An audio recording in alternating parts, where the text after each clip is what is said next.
பாருங்கள், இந்த புதிய நாள் ரொம்ப ஆசீர்வாதமாக இருக்குது. எவ்வளவு ஆசீர்வாதங்களை நம்ம சுதந்திரிக்கு இருக்கிறோம்.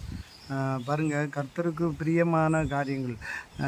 உண்மையுள்ள மனுஷன் பரிபூரணமான ஆசீர்வாதங்களை பெறுகிறான். நீதிமொழிகள் 28வது அதிகாரம் 20வது வசனம். அடுத்தது பார்த்திங்கன்னா, கருணை கண்ணன் ஆசீர்வதிக்கப்படுவான். நீதிமொழிகள் 22வது அதிகாரம் 9வது வசனம்.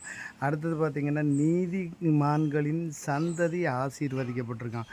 நம்ம சந்ததிகள் எப்படி இருக்குது பாருங்கள். சங்கீதம் 37வது அதிகாரம் 25வது வசனம் 26வது வசனம். அடுத்தது பார்த்தீங்கன்னா, செம்மையானவர்களின் வம்சம் ஆசீர்வதிக்கப்பட்டிருக்கணும். நம்ம குடும்பம் எப்படி செம்மையான குடும்பமாக, நம்ம ஜெனரேஷன்ஸ் ஆசீர்வதிக்கப்படணுமா? நீதிபதிகள் 11:12, சங்கீதம் 112 2வது வசனம். இந்த வசனங்களை தியானிங்க. நம்ம குடும்பங்களை